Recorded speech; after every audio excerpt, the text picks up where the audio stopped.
इस वीडियो में बताई गई सारी जानकारी पब्लिक प्लेटफॉर्म पर उपलब्ध है। इसमें ऐसी कोई जानकारी नहीं दी गई है जिससे हमारे सुरक्षा बलों की गोपनीयता भंग होती है। डिफेंस डिटेक्टिव सेना का सम्मान करता है और उन्हीं जानकारियों के आधार पर काम करता है जो सार्वजनिक रूप से मौजूद हैं। नमस्कार दोस्तों, डिफेंस डिटेक्टिव के एक और एपिसोड में आप सभी का स्वागत है। मैं हूं आलोक। तो खबर क्या है में आज बात होगी चीन की, हमारे पड़ोसी देश चीन की। चीन की अर्थव्यवस्था का संकट खत्म होने का नाम ही नहीं ले रहा है जी। पिछले 3-4 सालों में चीन को छोड़ने वाली कंपनीज की लिस्ट लंबी होती चली जा रही है। इसमें यूरोपियन और अमेरिकी कंपनियों के साथ साथ जापान की कंपनीज भी शामिल हैं। और सबसे बड़ी बात तो यह है कि चीन की पुरजोर कोशिशों के बाद भी इन मल्टीनेशनल कंपनियों के बीच एक तरह से रेस छिड़ गई है चीन को छोड़कर भागने की। कंपनियां छोड़ने की रफ्तार चीन कम नहीं कर पा रहा। इससे चीन में इकोनॉमिक और सोशल क्राइसिस बढ़ती जा रही है। एक वक्त था जब दुनिया की तमाम बड़ी कंपनियां चीन में अपना प्लांट लगाना चाहती थी। चीन में सस्ती जमीन, सस्ते लेबर्स और ग्रोइंग इकोनॉमी, इन कंपनियों को बहुत रास आ रही थी। तभी चीन को दुनिया का मैन्युफैक्चरिंग हब कहा जा रहा था। लेकिन अब हालात बदल चुके हैं, दुनिया बदल चुकी है। चीन का वो चमकता चेहरा अब मध्यम पड़ चुका है या मध्यम पड़ रहा है और ये नजर आ रहा है। पिछले कुछ सालों में सैकड़ों विदेशी कंपनियों ने चीन को टाटा बाय बाय बोल दिया।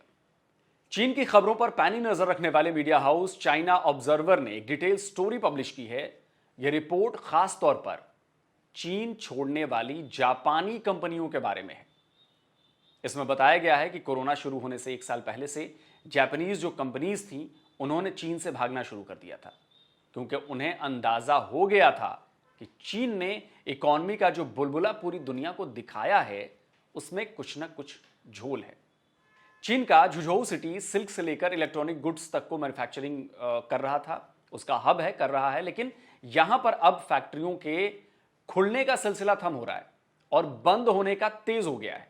पिछले 20 साल से चल रही 2 बड़ी इलेक्ट्रॉनिक कंपनियों ने यहां अपनी फैक्ट्रीज बंद कर दी हैं।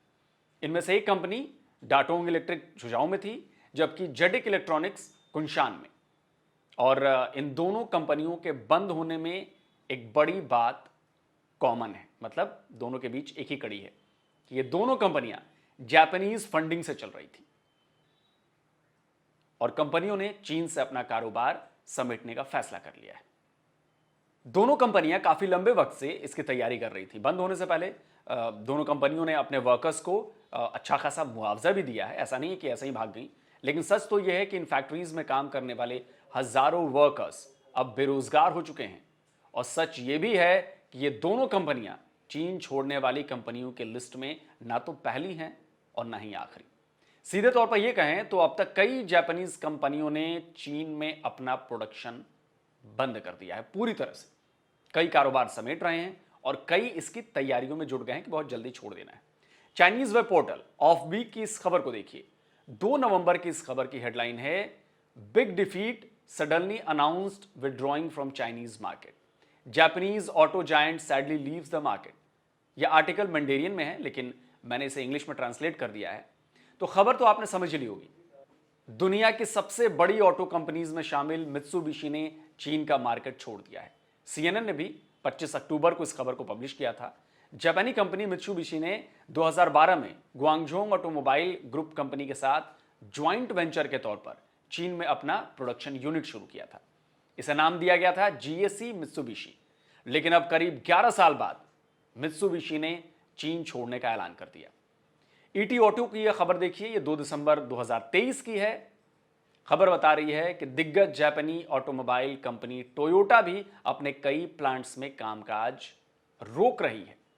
जापानी ऑटोमोबाइल कंपनी सुजुकी, जो इंडिया में मारुति के साथ मिलकर 1981 से ही कारें बना रही है, उसने 2018 में चीन को अलविदा कह दिया था।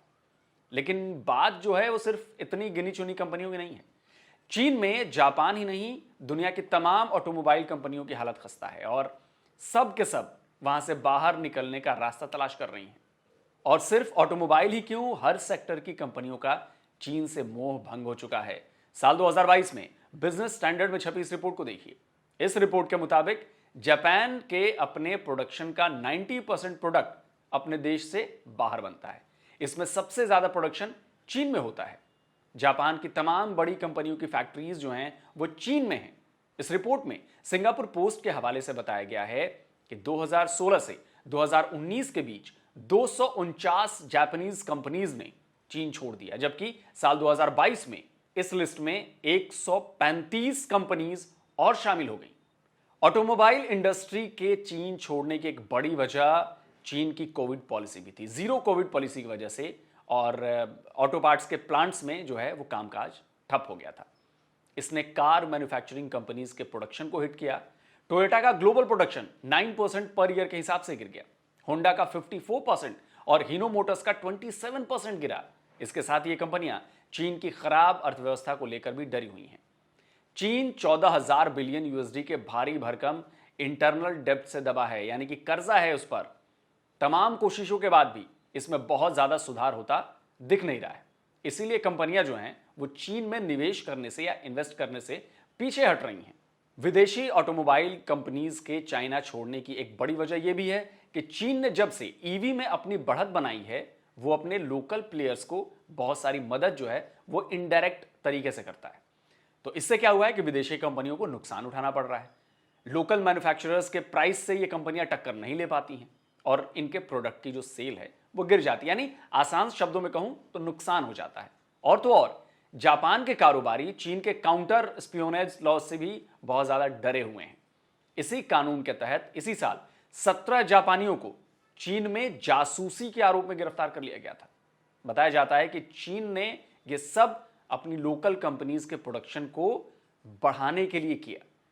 जापान ने 2021 में मैन्युफैक्चरिंग सब्सिडी पॉलिसी लागू की थी। इसके तहत चीन छोड़ने वाली जापानी कंपनियों को तगड़ी सब्सिडी दी जा रही थी।